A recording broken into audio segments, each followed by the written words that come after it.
Bismillahirrahmanirrahim. Assalatu wassalam ala asyrafil mursalin wa ala alihi wa ashabihi ajma'in. Amma ba'd. Assalamualaikum warahmatullahi wabarakatuh.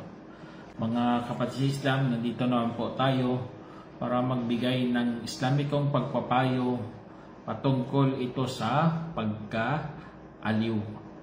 Alam naman natin mga kapatid, ang ating relihiyon ay napakaganda. Pagkos lahat ng aspeto ng ating buhay ay tinuturo upang hindi po tayo maligaw.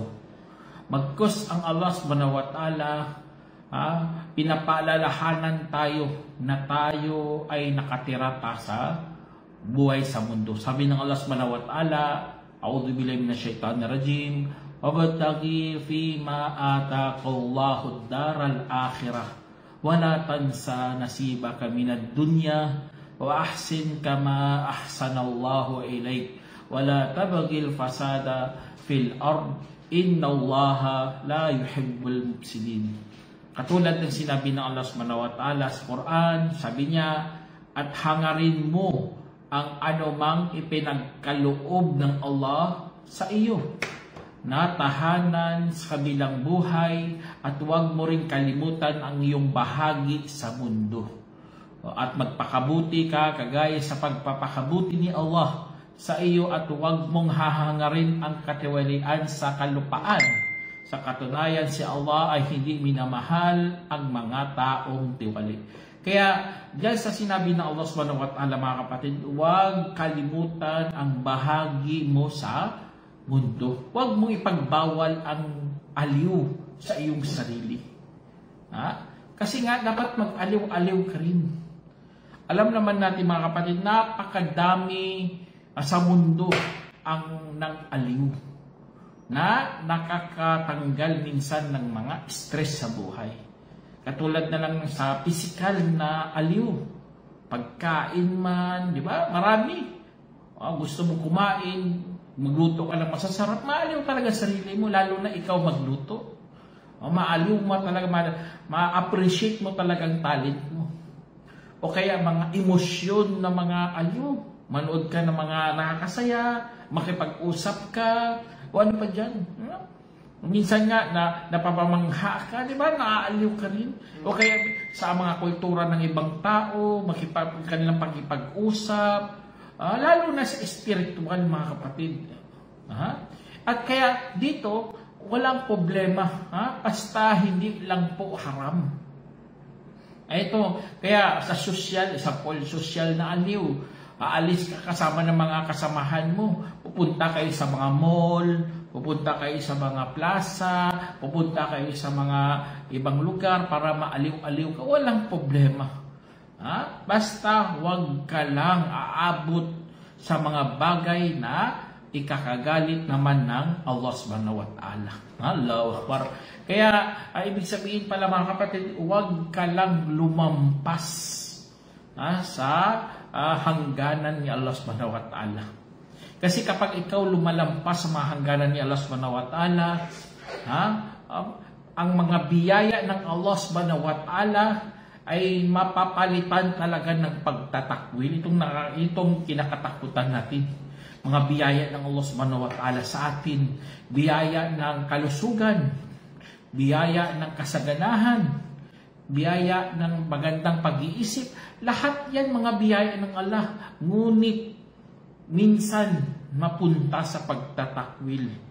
Katulad ng sinabi ng Allah mga kapatid, sabi niya, alam tara ilal ladina baddalu ni'matallahi kufra wa ahalla qaumahum daral wabar jahannama yaslawnaha wa bi'sal qarar. Sinabi ng Allah subhanahu wa ta'ala sa banal na Quran, hindi mo ba baga nakita ang mga yaong pinalitan nila ang biyaya ni Allah sa pagtatakwil at pinahintulutan ang kanilang mamamayan sa tahanan ng pagkawasak Kaya sa impyerno sila ay susunugin doon at kasuklam-suklam na pananatili. Kaya yan, tingnan nyo, mayroong nabanggit si Allah subhanahu wa ta'ala, papalitan ng ibang tao ang mga biyaya ng Allah sa pagtatakwil.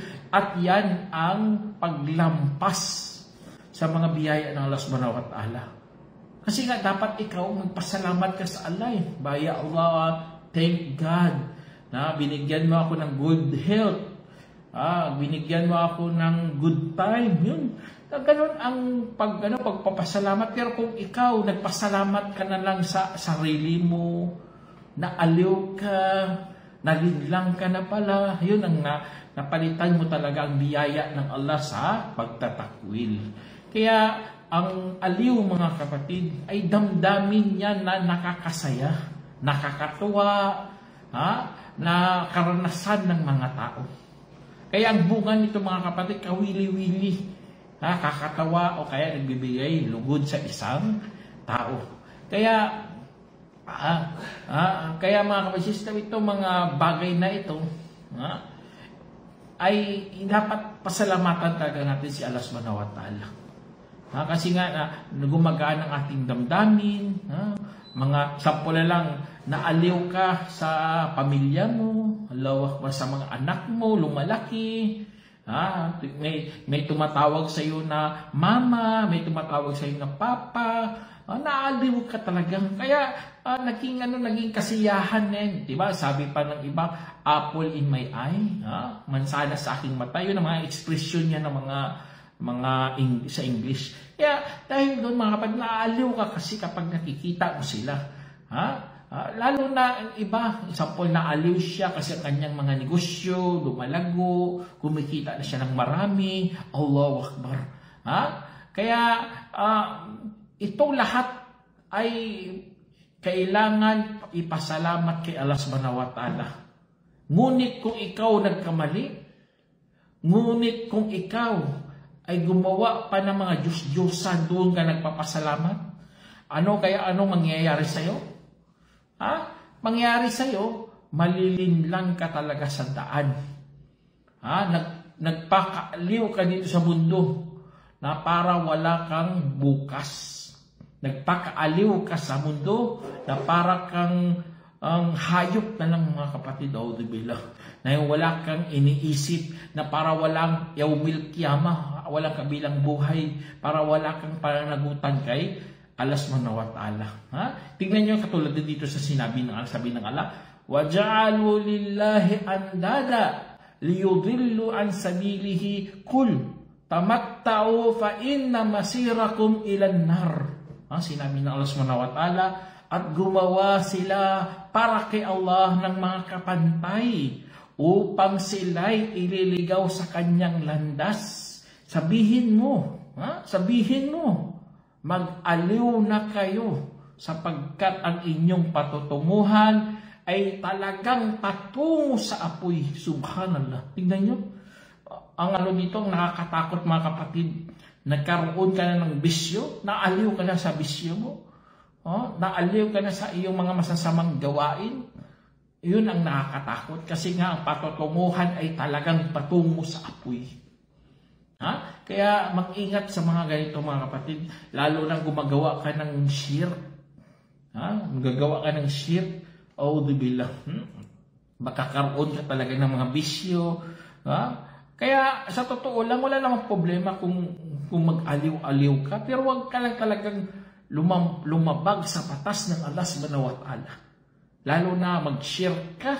Gagawa ka ng mga kapantay. Gagawa ka ng mga ribulto. Subhanallah. Ang iba ganun parang nilaan na nilang kanilang kaligtasan doon sa ribulto.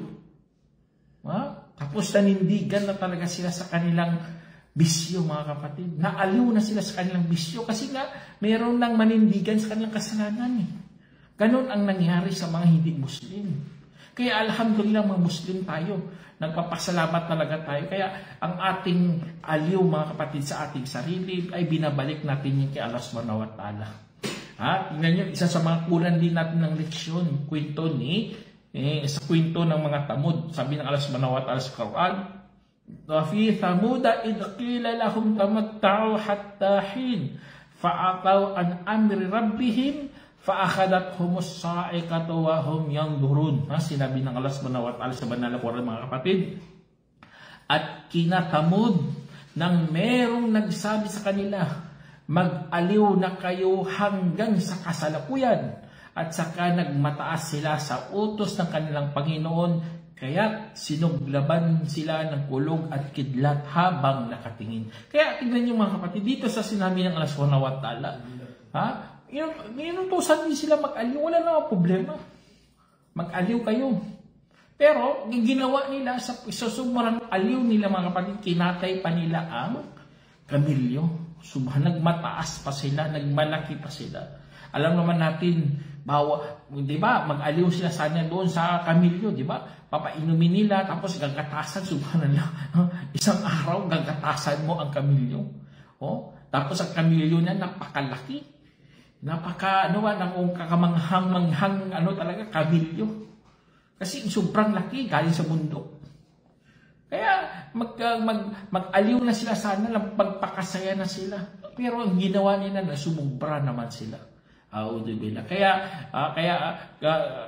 sa time na kinatay na nilang kamilyo mga kapatid, na inutusan na lang sila ng Allah. Tingnan nyo, inutusan pa sila ng Allah. Mag-aliw na kayo sa inyong tahanan sa loob ng 3 araw. Iyan ang pangako na hindi mapabulaanan. Tingnan nyo, hindi na mapabulaanan yan. Ang pangako ng Allah na sisirain na sila. Wawasakin na sila, parorosahan na sila ng Allah subhanahu wa ta'ala. Kaya mag-aliw-aliw na sila. Kasi wala na tapos na. Sa 3 araw na lang kanilang. Kaya ang kaaliwan mga kapatid ay nakakapunan yan ng sakit ng damdamin. Na hinahanap talaga ng tao. Para hindi siya mabagot o mabaliw. Hinahanap natin yan ng aliw. Gusto nating maaliw. Ngunit hindi mapupunan ang puso. Kaya't hanapin niya ang iba pang mga aliw. O kaya ang higit pa. At hindi ito mapupunan kundi sa pag-alala kay Allah subhanahu wa ta'ala. Totoo talaga mga kapatid. Allahu Akbar. Tignan yung iba. Binigyan na sila ng kagandahan. Mayroong ang babae, napakaganda. Tapos, sa sobrang niya na siguro, nabalik na na siya, gusto niya, iba na naman. Naging boy siya, subhanallah. O kaya may lalaki na napakagwapo. Nakakaaliw talaga tingnan kasi sobrang gwapo eh. Anong nangyari sa kanya? Hindi niya kasi mapunan-punan ang kanyang puso. Nagiging girl siya, audibillah. Kaya tuloy, ikakasira mo talaga. Kapag ang aliw na yan, mga kapatid, hindi mo mapunan ng pag-alala kay Allah subhanahu wa ta'ala. Kaya tayo, kahit gumala man tayo, o kaya nanonood tayo ng TV, nanonood tayo ng mga movie, o naglalaro tayo, pero nagsasala tayo eh. Kasi nga, mapunan mo talaga ang iyong sarili. Sa emptiness of the heart tawag dyan o kaya kawalan ng pagpunan sa puso. Kaya kailangan punan mo yan mga kapatid. Kaya mayroon ng dua pinagduduan natin kay Allah subhanahu wa ta'ala yan. Sa bawat sala mga kapatid, ang mahal natin propeta Muhammad salam.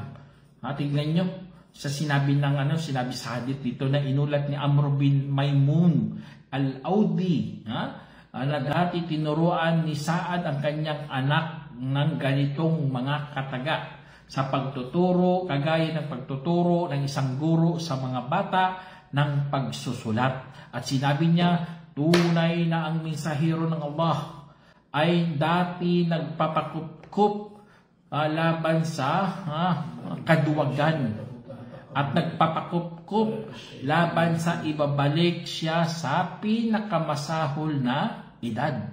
At nagpapakupkup laban sa pagsubok ng mundo. Tingnan nyo, pagsubok ng mundo. At nagpapakupkup laban sa kaparusahan ng libingan. Kaya dito sa hadith na ito mga kapatid, pinagduduan natin pala yan. Kaya nababanggit natin ito sa duay. Allahumma inni a'udzubika min fitnatid dunya.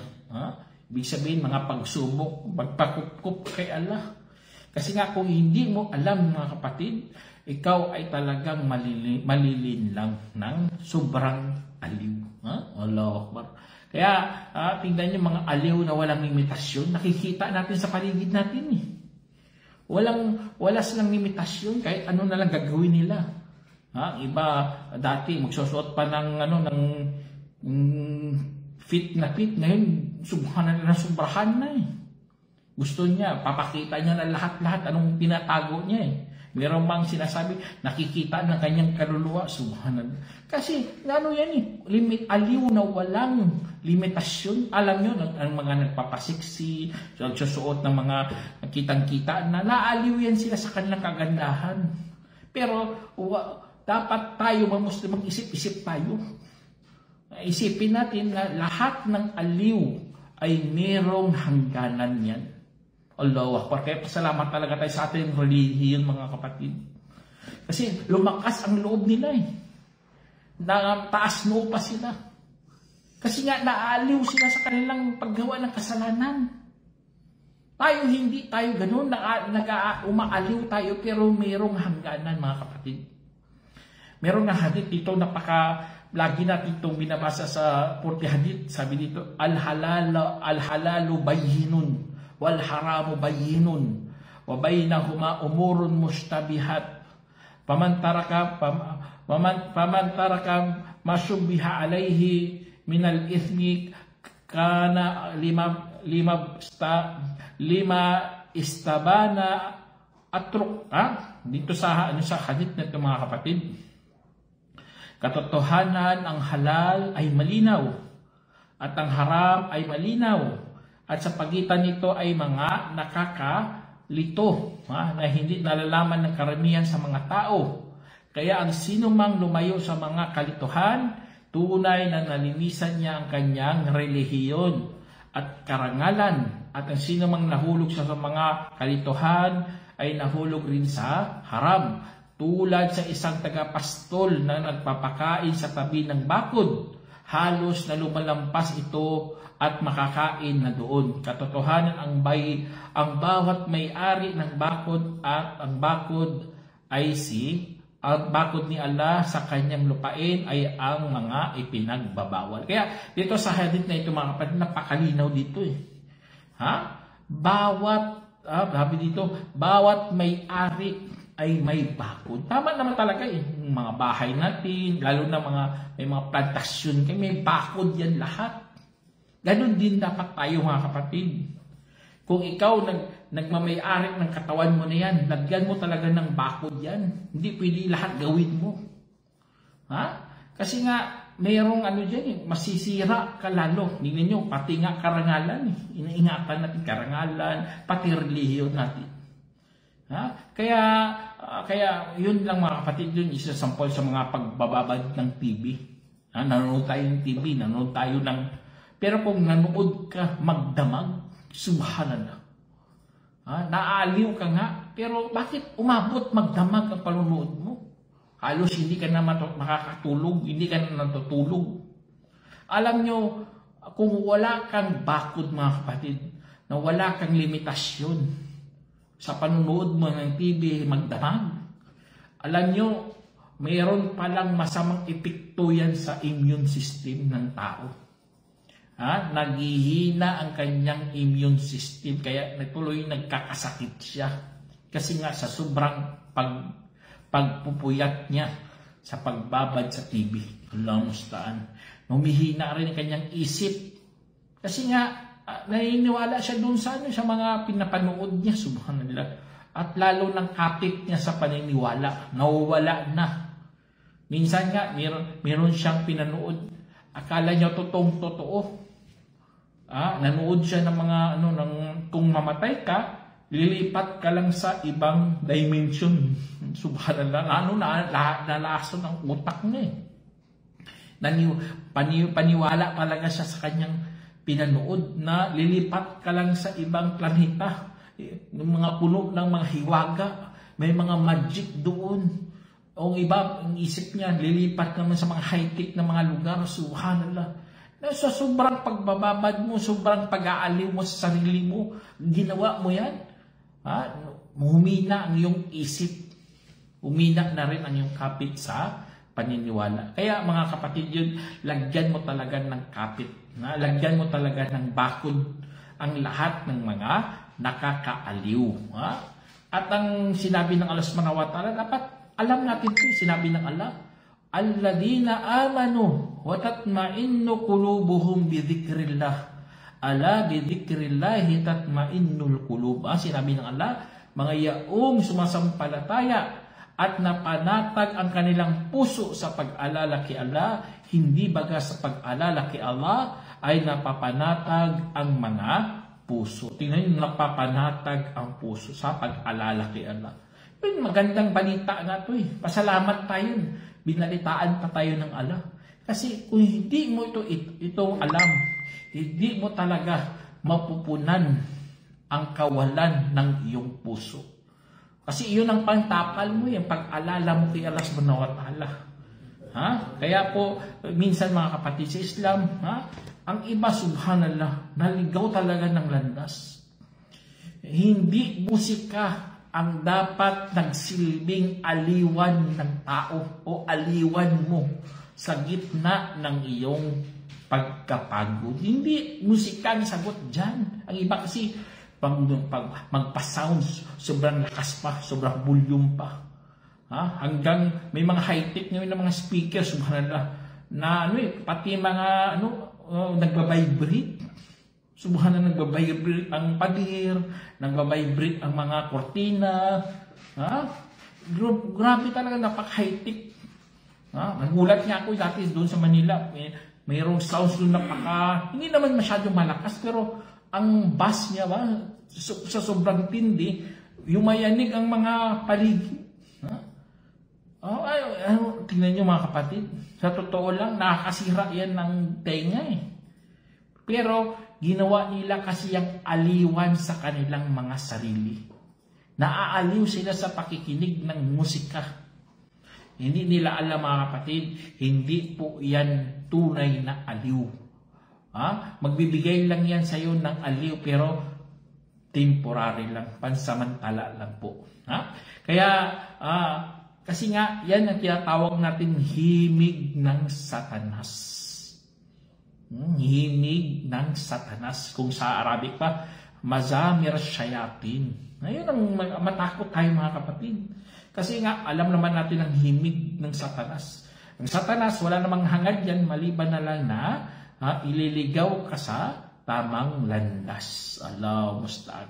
Kaya mga Muslim mga kapatid, hindi naman tayo killjoy. Nag-aaliw din tayo. Katulad sa kwento dito ni Aisha, radiyallahu anha. Pumasok si Abu Bakar, ang kanyang ama, habang nasa kanyang piling ang dalawang aliping babae ng mga Ansar na umaawit sa anumang pinagsasabi ng mga Ansar sa araw ng Buath. Ang araw ng Buath, yun ang mga time ng patayan yan. Meron silang inaawit. Tapos sinabi niya, dumating si Abu Bakar, sabi ni Aisha, hindi naman sila mga awit talaga. Ibig sabihin mga awit, hindi sila mga awit. Ang tinatawag nating musika na pinagbabawal sa atin. Pinaano lang nila, pinapagandahan lang nila kanilang mga boses. Kaya sabi ni Abu Bakar, sabi niya, bakit mayroong mga himig ng Satanas sa bahay ng mensahero sallallahu alaihi wasallam? At iyon ay araw ng Eid. Araw ng Eid yun. Time na yun, pumasok si Abu Bakar. Kaya sinabi ng mensahero sallallahu alaihi wasallam, o Abu Bakar, tunay na ang bawat mamamayan ay merong fiesta. At ito ang ating fiesta. Isinalaysay ni Bukhari at Muslim. Kaya kung ang pag-aawit pala mga kapatid, lalo na mga kababaihan, wala namang nagdudulot ng problema, ay wala namang pagkakasala dyan. Kasi sa time nito, hindi naman sila mga awit na gumagamit ng mga instrument. Yun, bawal na bawal yun. Nagamit kang ng instrument. Yun ang pinagbabawal ng mahal nating, o kaya mga awit ng mga bastos o mga kalaswaan. Yun, mga bawal yun. Pero kung pinapagandahan mo lang busis mo, wala problema po yan mga kapatid. No? Kaya mahilig ka sa mga nasyid, mga Islamic talaga na song, tapos hindi mo naman nilalagyan ng music, yung mga instrumentong pang musika, walang problema yan. Kasi nga kailangan din natin magpahinga ang ating kaluluwa. O kaya katawan natin sa himig ng magandang boses na mayroong tono. Basta yun lang, wala lamang instrumentong pangmusika. Kaya yun ang aliw natin mga kapatid. Kung mag-aawit ka dyan, basta hindi ka nanggagaya sa mga hindi Muslim, yun. Wala problema yun. Allahu Akbar. Meron pa nga dito si Prophet Muhammad sallallahu alaihi wasallam, kanyang sabi niya dito sa hadith, kasi time na ng sala.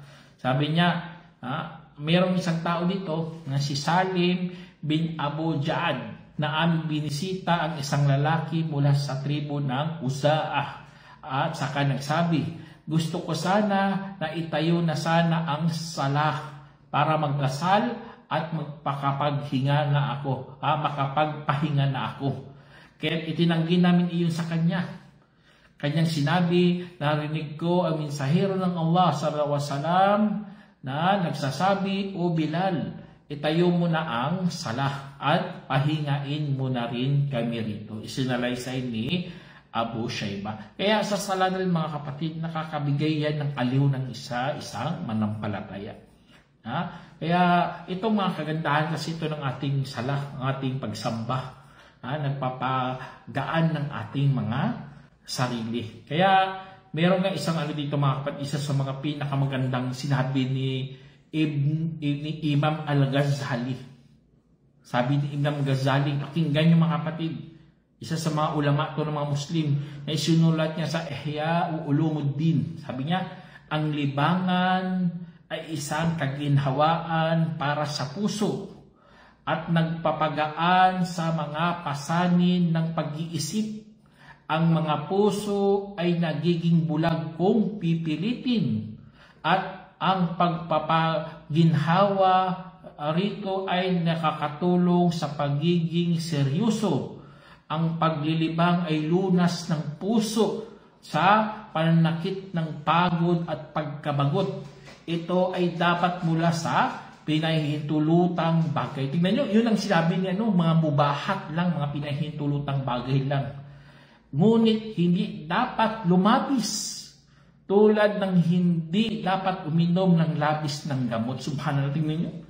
Napakaganda sinabi ni Imam Ghazali dito. Yan tulad niya sa gamot. Ang gamot, oo, iinom ka ng gamot, di ba? Para lunas yan. Pero hindi ibig sabihin na iinom ka ng maraming gamot. Kasi nga kapag uminom ka ng mga gamot, mamatay ka rin. Kaya ganun din ang libangan mga kapatid.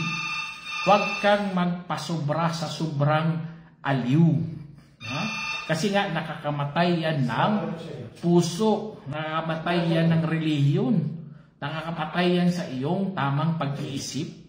Kaya kung mag-aliw-aliw ka, mag-ano ka lang, huwag mong pasobrahan, huwag mong pahigitan. Allahu Akbar. Kaya, inshallah mga kapatid, kaya sa pag-aaliw din, itong pinakahuli kong payo mga kapatid, sa pag-aaliw din, huwag mo rin kalimutan ang iyong mga responsibilidad kay Allah subhanahu wa ta'ala. Dapat maging malakas ka rin sa iyong pananampalataya.